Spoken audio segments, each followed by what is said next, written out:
अध्यक्षज्यू, मञ्चमा आसीन विभिन्न आन्दोलनका नेतृत्व गरेर आउनुभएका नेतागणहरू र उपस्थित सम्पूर्णलाई म हार्दिक अभिवादन व्यक्त गर्न चाहन्छु। यहाँ पनि हुनुहुन्छ है, सबै नेताहरू नै हुनुहुन्छ। मैले धेरै लामो कुरा गर्नुपर्छ भन्ने मलाई लागेको छैन।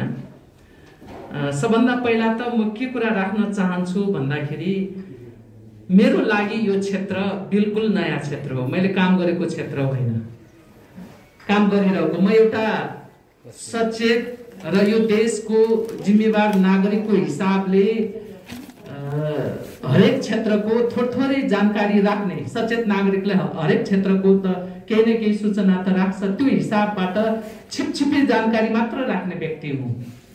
म यो कुरा तपाईलाई स्पष्ट मलाई यो भन्नको लागि अप्ठ्यारो लाग्दैन।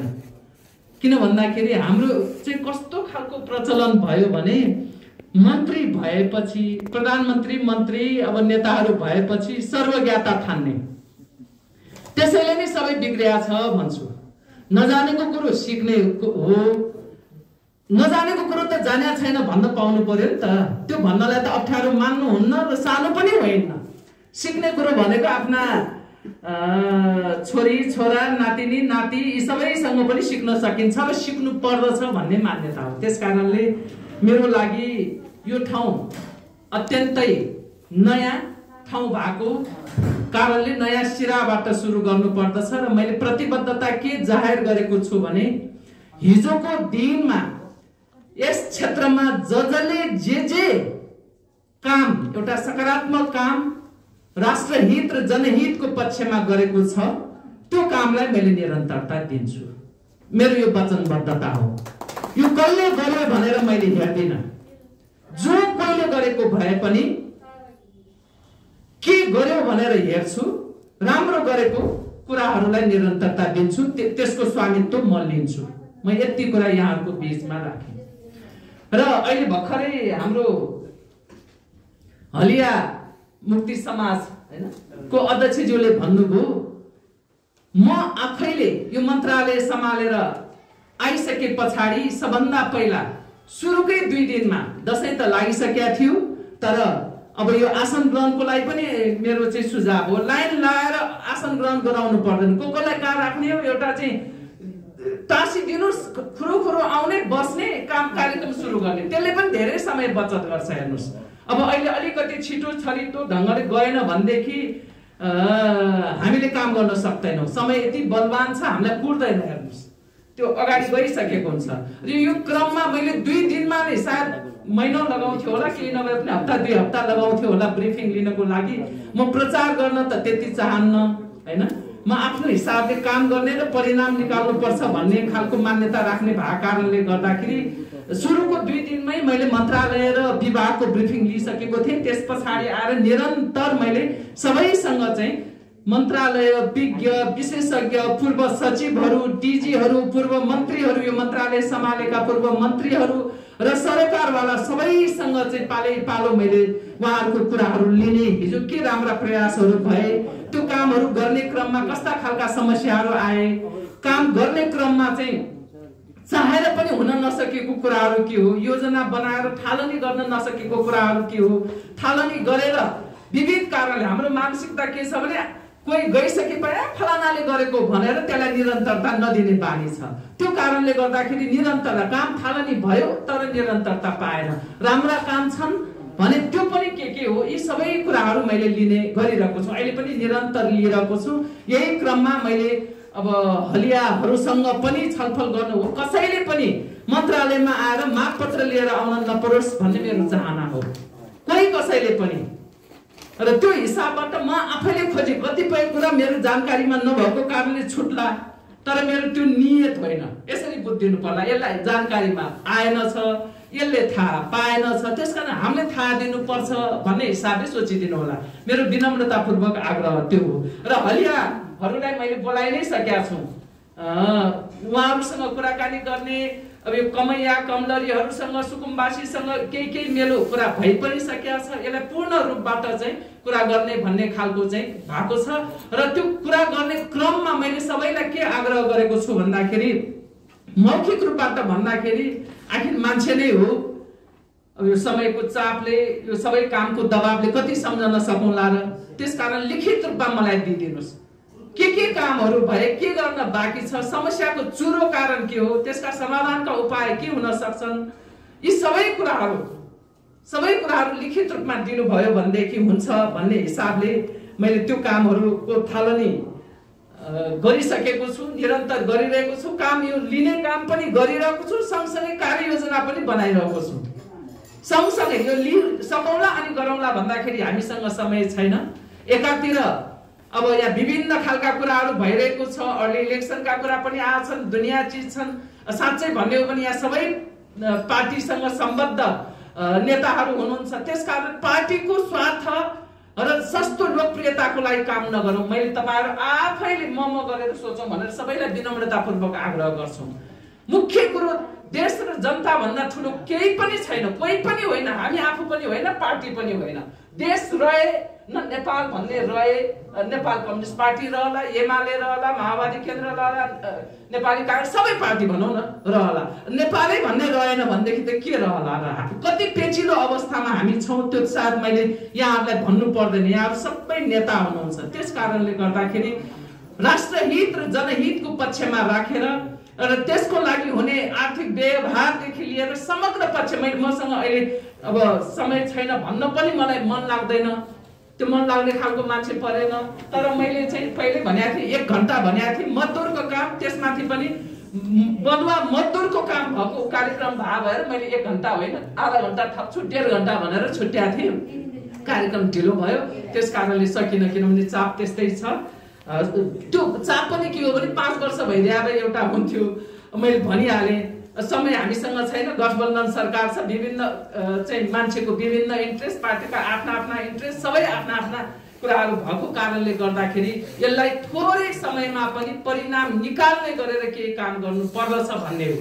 जति गर्छौँ हामीले त्यो चाहिँ परिवर्तनको सम्बन्धित सरकारवाला जनसमुदायहरूले परिवर्तनको अनुभूति गर्ने हिसाबबाट केही होस् भन्ने चाहन्छु। थोरै भए पनि गोरेटो भए पनि कोरौँ भन्ने चाहन्छु।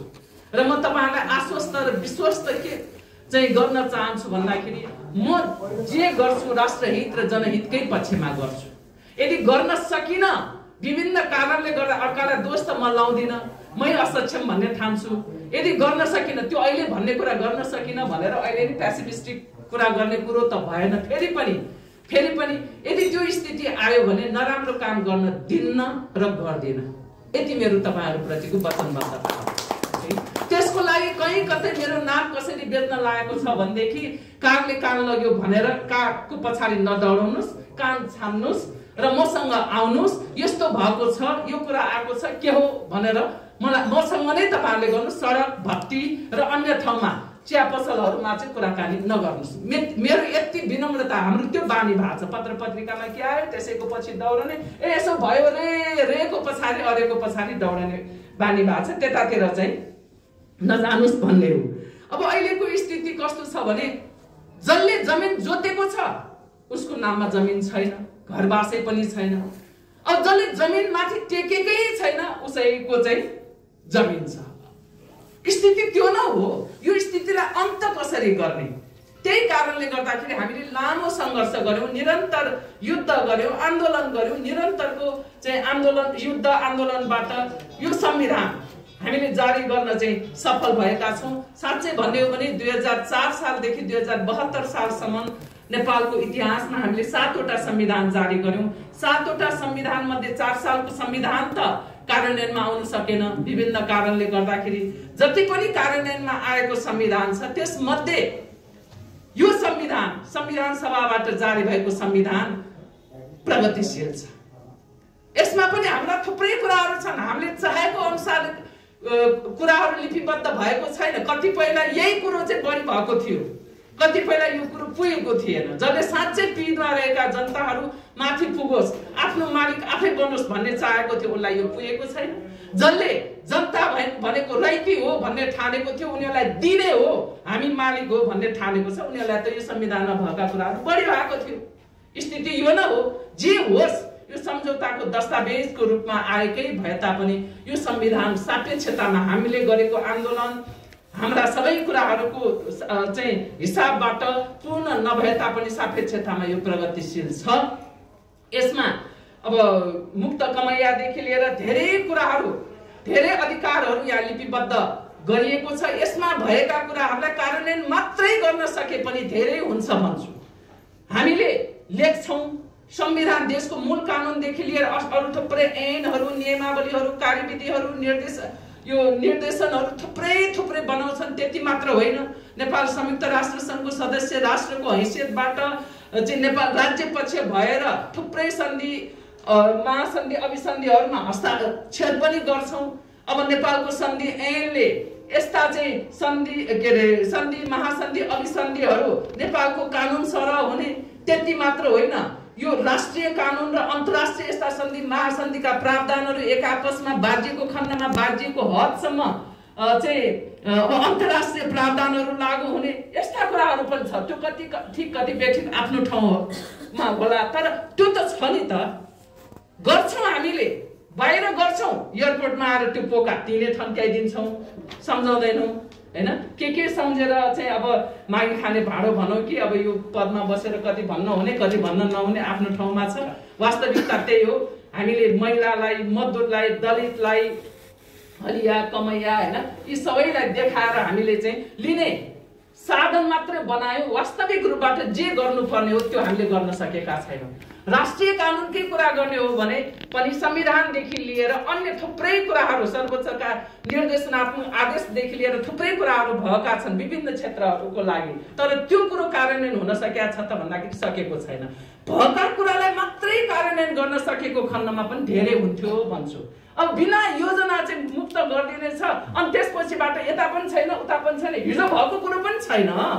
समस्या त यहाँनिर हो नि त। हिजो जे गरिरहेको एउटा राम्रो उद्देश्यले, महान उद्देश्यले काम त गर्यो हैन, त्यो मुक्त गर्ने घोषणा त गर्यो। त्यो मुक्त गरिसके पछाडि त्यहाँ आउन सक्ने जीविकोपार्जनदेखि लिएर उसका चाहिँ उसलाई गर्नुपर्ने सामाजिक सुरक्षादेखि लिएर सबै राज्यको जुन दायित्व छ त्यो पुरा गर्नको लागि कार्ययोजना बन्नुपर्ने कि नपर्ने, त्यो त हुन सकेका छैन। उसलाई देखाउने यो कुरो पनि मलाई मन पर्दैन। अब प्रदेशमा जाँदाखेरि सङ्घले गरेन भनेर भन्यो, मुलुकमा संघीयता लागू भएको छ। संघीय लोकतान्त्रिक गणतन्त्र नेपाल 3 तहको राज्य संरचना, त्यो पनि विश्वमै नमुना योग्य राज्य संरचना छ। 3 तहलाई कार्यपालिका, न्यायपालिका, व्यवस्थापिकाको अधिकार सहितको राज्य संरचना निर्माण भएको छ। अनि संघीयता भनेको के हो त? संघीयताको मर्म अनुसार अब समयको चाप भयो, संघीयताको बारेमा पनि छलफल गर्नु पर्यो। संघीयताको स्पिरिट के हो, मूल मर्म के हो, के को लागि संघीयता? अनि सधैँभरि माथि मुख ताक्ने भने उही फेरि केन्द्रीकृत शासन चाहने हो। छैन र संविधानको अनुसूचीमा सङ्घको एकल सूची छ, प्रदेशको स्थानीय तहको एकल अधिकार सूची छ, सङ्घ र प्रदेशको साझा अधिकार सूची छ, सङ्घ, प्रदेश र स्थानीय तहको साझा अधिकार सूची छ। त्यसलाई व्यवस्थित गर्नको लागि अर्को विस्तृत चाहिँ सूची तयार पारेको छ। अनि त्यो आफ्नो अधिकार आफूले खोजेर कार्यान्वयन गर्नु पर्दैन, सङ्घले गरेन त। संविधान भन्दा बाहिर नजाने, संविधानले दिएका अधिकार त्यसको परिधिभित्र बसेर, त्यसको अधीनमा बसेर आफ्नो अधिकार खोज्नु पर्दैन? होइन भने किन चाहियो संघीयता? उही केन्द्रीकृत राज्य व्यवस्था लागू गरे भइ त हाल्यो नि। यो स्थिति छ। त्यस कारणले गर्दाखेरि तपाईले यो कुरो समाउनु पर्यो। केन्द्रलाई यदि देखाउँछ भने तपाईलाई के संघीयता नचाहिएको हो भनेर प्रश्न गर्न सक्नुस्, बल्ल हुन्छ। हामीले ए हो रहेछ त, सँगै रहेछ त भनेर दौडन थालेका कारणले गर्दाखेरि यो केन्द्रीकृत मानसिकता चाहे त्यो नेताहरूमा होस् चाहे कर्मचारीहरूमा अझै पनि हटाउन नसकेको स्थिति यो हो। र अर्को कुरो अब मैले के कुरा भन्न चाहे भने तपाईहरू आज यसरी सबै 10 वटा मजदुर संगठन हो क्या हैन, घटक यहाँ हुनुहुन्छ हो, 10 वटा मजदुर संगठन घटक। यो भनेको एउटा औंलाले के पनि गर्न सक्दैन, 2टा औंलाले पनि अब यति चिम्टी लिन सक्ला, 3टा एवं रीतले है। तर यो एक मुठी भयो भने त आउँछ नि त। यो हो साझा रूपबाट जाने भनेको चिज असम्भव चिजलाई पनि मेरो डिक्सनरीमा त असम्भव भन्ने कुरो छैन, फेरि पनि असम्भव चिजलाई पनि सम्भव बनाउन सकिन्छ। आफ्नो साझा सवाललाई आग्रह पूर्वाग्रह बिना के हो त, कसको लागि हाम्रो संगठन स्थापना भएको हो, त्यसको मूल उद्देश्य के हो, त्यसको भिजन के हो, मिसन के हो, यी सबै कुराले गोल के हो, सबै कुरालाई तपाईहरुले तय गरेर त्यसलाई हासिल गर्नको लागि एउटा साझा सवालमा संयुक्त अभियान सञ्चालन गर्यो भनेदेखि असम्भव के पनि छैन। त्यो पार्टीको घेराभित्र आउनु भएन, पार्टीको स्वार्थ, फेरि त्यसको अर्थ पार्टी भन्दा अलग थलग भन्न खोज्या पनि होइन, त्यो अराजक किसिमले हिँड्ने भन्ने पनि होइन, त्यो पनि बुझ्नु होला। कहिलेकाहीँ चाहिँ यो सम्बन्धित सरोकारवालाहरूको अथवा जनवर्गीय संगठनहरूको हितमा पनि जुन अंकुश लाउँछ नि, नाजायज अंकुश लाउने कुराको मात्रै कुरा गरेको हो। साझा सवालमा त्यो नाजायज अंकुश लाउँछ भनेदेखि त्यतातिर चाहिँ हामीले पनि खबरदारी गर्नुपर्छ। यो हाम्रो साझा यो विषय हो, हाम्रो समुदायको हाम्रो हितको कुरा हो, त्यसकारणले यसमा चाहिँ यसरी लाग्ने कुरो गर्नु भएन। सापेक्षित स्वायत्तताको पनि कुरा तपाईले उठाउनै पर्छ। त्यसको लागि स्वतन्त्रता भनेको स्वच्छन्दता होइन भन्ने कुरालाई पनि हेक्का राख्दै है, त्यसलाई पनि, किनभने हामी स्वतन्त्र हुने नाममा धेरै स्वच्छन्दता अराजक पनि भएका छौँ। यी कुरालाई हेक्का राख्दै आफ्नो अधिकारको सदुपयोग गर्नको लागि चाहिँ निरन्तर तपाईहरु लाग्नुस् र मन्त्रालयको तर्फबाट यो छोटो समय छ, मैले भने गठबन्धन सरकार छ, छोटो समय छ, कसको उद्देश्य के दुनिया होला, तर मेरो प्रयत्न के रहन्छ भन्दाखेरि म यो गर्छु त्यो गर्छु भनेर अहिले यहाँ चाहिँ भाषणमा गरेर हुने कुराहरु होइन। जे गर्ने हो त्यो मात्र बोल्छु, जे बोल्छु त्यो गर्छु र मैले जे अहिले कार्ययोजना बनाइरहेको छु त्यो परिणाम ल्याउने गरी छोटै समयमा पनि केही गर्न सकिन्छ कि भन्ने हिसाबबाट केही कार्ययोजना अब त्यो बाहिर भनौं भने पनि त्यसलाई भटाभुङ्ग पार्देला भन्ने पिरोलो छ। फेरि अर्को बिचैमा चाहिँ सखा पार्देला भन्ने पनि पिरोलो छ। त्यसकारणले गर्दाखेरि अब मैले आफ्नो हिसाबबाट संविधानको परिधिभित्र रहेर मेरा सोच त फरक छन्, मेरो व्यक्तिगत सोचको कुरा गर्ने हो भने फेरि पनि अहिले हामीले संविधान भन्दा बाहिर गएर गर्न सक्ने कुराहरू छैन। हरियाको लागि, किसानको लागि हैन, भूमि सुधारकै सम्बन्धमा, कृषिको सम्बन्धमा सबैमा मेरो आफ्नो सोच अलगै छ। अब यो सोच आफ्नो ठाउँमा छ, यसलाई कसरी संविधानको परिधिभित्र रहेर त्यसको जगमा रहेर अधिकतम प्रगतिशील कसरी बनाउन सकिन्छ त्यो मेरो प्रयत्न रहनेछ। यहाँहरू सबैले यो अभियानमा साथ दिनुभयो, बिना आग्रह पूर्वाग्रह दिनुभयो भनेदेखि यसलाई एउटा तार्किक निष्कर्षमा पुर्याउने र परिणाम ल्याउन सक्छु भन्ने चाहिँ मेरो विश्वास हो। अब यो काम गर्दै जाउँ, कति सम्भव हुन्छ हेरौँ। मैले सम्भव तुल्याउँछु भनेरै नै गएको छु र फेरि पनि मेरो यहाँहरूलाई विनम्रतापूर्वक आग्रह के हो भने संविधानलाई राम्रोसँग हेरौँ। अन्तर्राष्ट्रिय सन्धि महासन्धिमा भएका कुरालाई पनि सही ढङ्गले हामीले प्रयोग गरौँ। साझा सवालमा संयुक्त अभियानहरू सञ्चालन गरौँ र कहाँ समस्या परेको त्यो समस्याको गाँठो कसरी फुकाउन सकिन्छ, त्यसको समस्याको चुरो कारण के हो, त्यसलाई समाधान गर्नको लागि सरल छोटो समयमा पनि परिणाम। अहिले धेरै कुराहरू हुन् त, उद्देश्य के लिनु, उडी सुनु चन्द्र एक त भन्छन्, तर एकैचोटि चाहिँ त्यतातिर भन्दा पनि बिस्तारै चाहिँ एउटा योजनाबद्ध गयो भने चन्द्रमा पनि छुन सकिन्छ भन्ने हो। त्यसको लागि गोरेटो कोरौँ। त्यो कोर्ने क्रममा हिजो कसैले गोरेटो कोरेको छ भने त्यसलाई राजमार्ग बनाउने तर्फ म लाग्नेछु।